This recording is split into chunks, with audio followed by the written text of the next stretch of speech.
दोस्तों नमस्कार। बेंगलुरु के एआई इंजीनियर अतुल सुभाष के मामले में अतुल सुभाष के परिवार वालों को लगातार एक के बाद एक झटका मिल रहा है। सबसे पहले अतुल सुभाष ने इस पूरे मामले में अपनी जीवन लीला समाप्त की। उसके बाद इस पूरे मामले में जब बहुत ही ज़्यादा तोल देखने को मिला, बहुत ज़्यादा ये मामला तोल पकड़ा, लोगों का एक मानो जन सैलाब अतुल सुभाष के परिवार वालों के साथ उमड़ा और लोग ये मांग करने लगे कि जो भी इस मामले में आरोपी बनाए गए हैं, इनके ऊपर आरोप अगर साबित होते हैं तो इनको कड़ी से कड़ी सज़ा मिलनी चाहिए, क्योंकि एक मरता हुआ इंसान कभी झूठ नहीं बोलता। जिस तरह से अतुल सुभाष ने 24 पेज का सुसाइड नोट बनाया था और एक वीडियो रिकॉर्ड किया था जो करीब 1 घंटे 20-30 मिनट का, इस पूरे मामले में उन्होंने कई लोगों को आरोपी बनाया था। और सबसे पहले इस मामले में अतुल सुभाष के चाचा ससुर यानी सुशील सिंघानिया को जमानत मिली थी। उस वक्त शायद किसी ने नहीं सोचा होगा कि अतुल सुभाष के परिवार को इसके बाद भी एक के बाद एक झटका लगेगा। देखिए दोस्तों, सबसे पहले इस पूरे मामले में जब 31 दिसंबर को सुनवाई हुई थी, तो इस मामले में दोनों तरफ से जो वकील पेश हुए थे अपनी अपनी दलीलें उन्होंने रखी थी। फिर कोर्ट ने कहा, बेंगलुरु की लोअर कोर्ट ने, कि अब इस पूरे मामले में 4 जनवरी को फैसला सुनाया जाएगा। 4 जनवरी भी आता है। 4 जनवरी को जब फैसला सुनाया जाता है दोस्तों, उसमें निकिता, उनकी माँ, उनके भाई सबको बेल मिल जाती है लोअर कोर्ट से। हालांकि ये भी देखा गया कि निकिता और उनकी माँ और उनका भाई, ये तीनों जमानत मिलने के बाद मीडिया के सामने तो नहीं आए, लेकिन कहीं ना कहीं उनसे संबंधित बातें निकल कर बाहर जरूर सामने आई।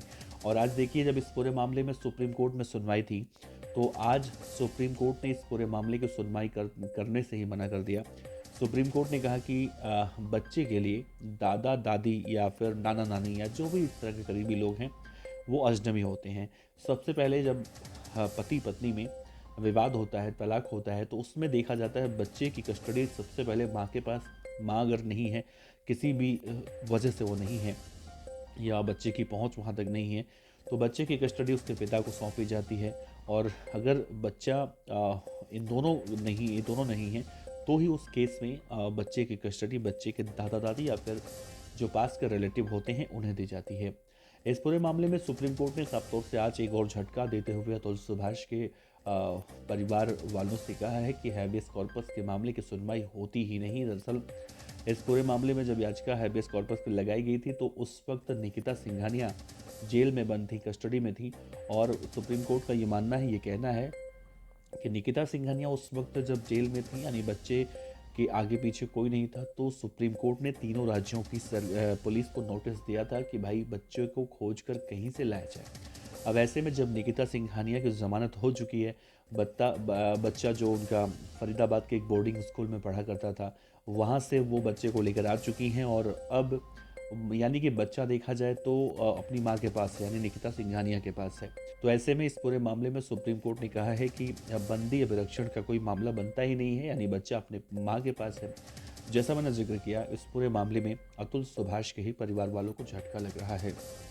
कई लोग अब इस तरह की बातें कर रहे हैं कि अतुल सुभाष को शायद इंसाफ नहीं मिलेगा, क्योंकि दोस्तों आप सभी को याद होगा, अतुल सुभाष ने अपने 24 पेज के सुसाइड नोट में या अपने उस वीडियो में इस बात का जिक्र किया था कि निकिता सिंघानिया यानी उनकी पत्नी बहुत ही शातिर महिला है और वो अपने बच्चे को एक ढाल बनाकर पेश करेगी।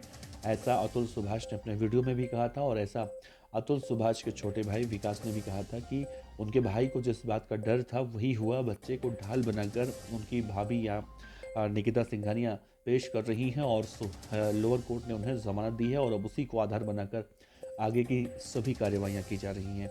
दोस्तों, इस पूरे मामले में निकिता सिंघानिया की तरफ से जो वकील हैं पेश हुए हैं, उन्होंने कहा है कि निकिता सिंघानिया को हफ्ते के हर शनिवार को बेंगलुरु पुलिस के सामने, जांच अधिकारियों के सामने बच्चे के साथ पेश होना है। और ऐसे में निकिता सिंघानिया को बेंगलुरु रहना होगा। बेंगलुरु में रहकर वो नौकरी करती हैं, जो भी करती हैं, उनको हर हफ्ते में एक बार जांच अधिकारियों के सामने पेश होना होगा। दूसरी तरफ ये कहा जा रहा है कि बच्चे का एडमिशन भी वहीं पर करवाएंगे। बच्चे की उम्र 3 से 4 साल के बीच में है। और ये तमाम जो परिस्थितियां दोस्तों अब बन रही हैं, उसे देखकर तो यही लग रहा है कि अतुल सुभाष को इंसाफ नहीं मिलने वाला है। ऐसा मैं नहीं कह रहा हूँ, ऐसा अब लोग कह रहे हैं सोशल मीडिया पर। इस पूरे मामले में दोस्तों देखिए, अब एक बातें और निकल कर सामने आ रही हैं कि जैसे ही निकिता सिंघानिया को ज़मानत मिली, पहले बात तो ये देखा जा रहा था कि निकिता सिंघानिया को ज़मानत मिलने ही वाली नहीं है, क्योंकि ऐसा एक केस था और जिसने पूरे देश में हड़कंप मचा दिया था। और इस केस के सामने आने के बाद कई ऐसे पुरुष हैं, कई ऐसे शादीशुदा मर्द हैं जिन्होंने आत्महत्याएँ की थी। और इसके बाद ये लग रहा था कि कुछ पुरुष आयोग कुछ बनेगा, देश भर से आवाज़ें उठ रही थी, मांग की जा रही थी। लेकिन निकिता सिंघानिया को बेल मिलने के बाद, हालांकि कोर्ट का जो डिसीजन होता है वो सर्वमान्य होता है और उसे मानना भी चाहिए, उसका सम्मान भी करना चाहिए। लेकिन जिस तरह से कहा जाता है ना कि कोर्ट में जो कार्यवाहियाँ होती हैं वो इमोशंस पे नहीं चलती हैं, सबूतों पर चलती हैं। और जो मौजूदा परिस्थिति बन रही है उसे देखकर देखा जाए तो अतुल सुभाष के परिवार वालों के खिलाफ पूरा मामला बन रहा है, पूरा जा रहा है। और अब अतुल सुभाष के परिवार वाले कह रही हैं कि इस पूरे मामले में बेंगलुरु की जो लोअर कोर्ट ने इन तीनों आरोपियों को जमानत दी है, इन तीनों आरोपियों के खिलाफ हाई कोर्ट जाएंगे और हाई कोर्ट से भी उन्हें, जब उनके मामले की सुनवाई नहीं होती है तो फिर वो सुप्रीम कोर्ट का दरवाज़ा खटखटाएंगे। अब बहुत सारे लोग सोच रहे हैं कि सुप्रीम कोर्ट ने तो इस मामले की सुनवाई करने से इनकार कर दिया है। तो दोस्तों बताऊं, सुप्रीम कोर्ट ने हैबियस कॉर्पस के मामले में सुनवाई करने से इनकार किया है, ना कि इस मामले में सुनवाई करने से इनकार करेगा सुप्रीम कोर्ट। तो अगर हाई कोर्ट में भी उन्हें ऐसा कुछ होता है तो सुप्रीम कोर्ट जा सकते हैं और सुप्रीम कोर्ट में उन्हें कुछ ना कुछ तो ज़रूर निष्कर्ष निकलने वाला इस केस में। लेकिन दोस्तों, जिस तरह से 1 जनवरी की बात है जब इस पूरे मामले में निकिता के चाचा सुशील सिंघानिया साहब का बयान निकलकर सामने आया था, जिन्हें कहीं ना कहीं आरोपी बनाया गया था इस पूरे मामले में और उन्हें हाईकोर्ट से एंटीसिपेटरी बेल मिला था। उन्होंने कहा था कि मुझे बहुत परेशान किया जा रहा है और मुझे ऐसे ही परेशान किया जाता रहा तो मैं भी अतुल सुभाष की तरह ही आत्महत्या कर लूँगा। यानी सुशील सिंघानिया पहले से डर रहे थे। अब शायद निकिता और तीनों लोगों के ज़मानत मिलने के बाद वो भी राहत की सांस ले रहे होंगे। लेकिन ऐसे में अगर देखा जाए दोस्तों, सुप्रीम कोर्ट ने बेशक ही कह दिया हो जो कानून के हिसाब से कि बच्चा जो अगर दादी के पास रहता है तो अजनबी है। लेकिन अगर देखा जाए तो सुप्रीम कोर्ट ने इस बात को भी कहा है कि जो उनका बेटा है अतुल सुभाष का, वो अपने दादा दादी के साथ कभी रहा ही नहीं है। और ऐसे कंडीशन में बच्चे की माँ अगर जेल से बाहर है, बेल पर बाहर है, तो उसी के साथ रहना ज़रूरी है, उसी के साथ रह सकता है। ऐसे में दोस्तों एक बात गौर करने वाली है कि क्या अतुल सुभाष जैसे लोगों को कभी इंसाफ मिलने वाला है, क्योंकि बच्चे को ढाल बनाकर जिस तरह से निकिता सिंघानिया पेश कर रही हैं, ऐसे में देखा जाए तो निकिता सिंघानिया को कभी सज़ा शायद ही ना मिले। इस पूरे मामले में अतुल सुभाष के परिवार वाले, खास जो उनके छोटे भाइयों कह रहे हैं कि 15 ऐसे पॉइंट्स हैं कोर्ट में जब उनके वकील पेश कर रहे थे उस पर किसी भी तरह से कोई सुनवाई नहीं हुई और उसी मामले को लेकर वो अब हाई कोर्ट का दरवाज़ा खटखटाने वाले, यानी कर्नाटका हाई कोर्ट का दरवाज़ा खटखटाने वाले हैं और वहाँ से उन्हें राहत मिलने की उम्मीद है। अगर वहाँ से भी राहत नहीं मिलती है तो फिर वो सुप्रीम कोर्ट का दरवाज़ा खटखटाएंगे। ऐसे में मिला जुला कर देखा जाए इस केस में, जहाँ एक परिवर्तन की आग धधक रही थी, लोग एक बात को मानकर चल रहे थे कि शायद अतुल सुभाष ने जिस तरह से कुर्बानी दी है, इसे कुर्बानी का नाम भी दिया जा रहा था, वो पुरुषों को लेकर जिस तरह से प्रताड़ित करने की खबरें देश के अलग अलग हिस्सों से निकलकर सामने आ रही थी।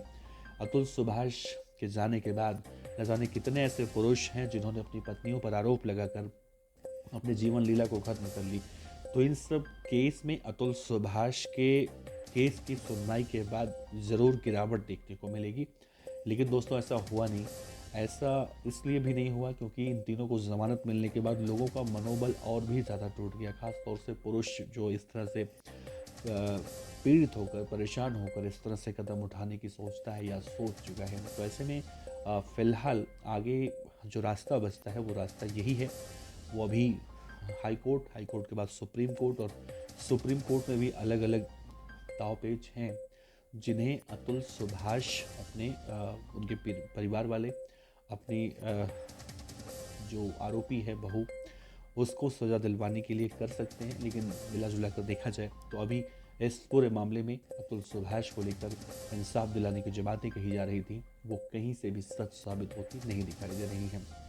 दोस्तों देखिए, कोई भी बच्चा बोर्डिंग स्कूल में अगर डाला जाता है तो सबका अपना अपना एक देखा जाए तो जीने का तरीका होता है, सबकी अपनी अपनी मजबूरियाँ होती हैं। अतुल सुभाष की पत्नी निकिता सिंघानिया ने बच्चे की जो बोर्डिंग स्कूल में जिन्होंने एंट्री करवाई थी, एडमिशन करवाया था, उसमें अलग अलग मत आ रहे हैं, अलग अलग राय निकल कर सामने आ रहे हैं। कोई कह रहा है कि 2 साल से पहले बोर्डिंग स्कूल में डालना एक बच्चे को सही नहीं है, कोई कह रहा है सही है। तो अब राय अलग अलग बढ़ रही हैं, अलग अलग बढ़ चुके हैं। लेकिन दोस्तों, आपको क्या लगता है कि अतुल सुभाष को कभी इंसाफ मिल सकेगा? क्योंकि अब जिस तरह से जो मौजूदा सिनेरियो है, मौजूदा नैरेटिव है, उसे देखकर तो लग रहा है कि ये केस बहुत ही ज़्यादा लंबा चलने वाला है और शायद अतुल सुभाष के परिवार वाले जिस तरह से शुरू से ही कह रही हैं कि उनके पॉइंट पर बातें नहीं की गई, उनके पॉइंट पर नज़र रखी नहीं गई, जांच नहीं हुई, तो क्या अब आप सही मानते हैं या फिर निकिता सिंघानिया बच्चे को ढाल बनाकर इस पूरे मामले में अब एक अलग तरह की जो है विक्टिम गेम जिसे कहते हैं वो खेल रही हैं, जैसा विकास मोदी अतुल के छोटे भाई आरोप लगा रही हैं? अपने विचार रखिएगा दोस्तों इस खबर पर, और बहुत दिन बाद आए आपके समक्ष, तो अब कंटिन्यू बने रहेंगे। अपना प्यार भरोसा बनाए रखिएगा। नमस्कार।